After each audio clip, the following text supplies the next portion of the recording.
அவைத்தலைவர் கிருஷ்ணன் அவர்களையும் ஒன்றிய நிர்வாகிகள் குமுதா ஜெயச்சந்திரன் ராமச்சந்திரன்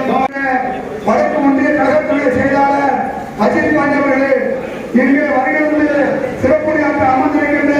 நலத்திட்ட நாயகன் வேதத்தில் நிறைவேற்றப்பட்டது. தீர்மானம் 1 கழக இளைஞரணி செயலாளர் மற்றும் இளைஞர் நலன் விளையாட்டு மேம்பாட்டுத்துறை அமைச்சர் இளம் தலைவர் மாண்புமிகு உதயநிதி ஸ்டாலின் அவர்களை துணை முதல்வராக நியமிக்க கோரி உசிலம்பட்டி வடக்கு ஒன்றியத்தின் சார்பாக ஒருமனதாக மதுரை தெற்கு மாவட்டம் உசிலம்பட்டி வடக்கு ஒன்றியத்தின் சார்பாக ஒருமனதாக இந்த தீர்மானம் நிறைவேற்றப்பட்டு தலைமைக்கு நமது கழக இளைஞரணி செயலாளர் அவர்களை விரைவில் துணை முதல்வராக நியமிக்க கோரி எங்கள் வடக்கு ஒன்றியத்தின் சார்பாக கோரிக்கையும் தீர்மானமாக வைக்கின்றோம். செயலாளர் அன்பு சகோதரர் சோழன் அவர்களையும் செயலாளர் அவர்களையும் தாய் உள்ள ஒரு அலுவலகத்தை செல்லக்கூடிய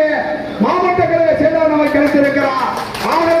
அவர் வழியில் நாம் எல்லாம் உழைப்போம். மாவட்ட கழக செயலாளர் அவர்களே நீங்கள் ஒன்றிய பெருந்தலைவர் அன்பு சகோதரர் ஜெயச்சந்திரன் அவர்களே, உசிலம்பட்டி ஒன்றிய கழகத்துடைய செயலாளர் நாம் நெஞ்சமெல்லாம் நிறைந்திருக்கக்கூடிய திராவிட முன்னேற்ற கழகத்துடைய தலைவர் சட்டமன்ற தலைவர் முத்துக்குமார் அவர்களே, மாவட்ட அணியினுடைய அமைப்பாளர் திருமங்கலம் சுரேஷ் அவர்களே, இளைஞரணி கொடுத்துக் கொண்டிருக்கின்ற ஆற்றல் மிகுந்த ஒன்றிய கழகத்துடைய நிர்வாகிகள் CN அமாவாசி அவர்களே, திரு எல்வன் அவர்கள்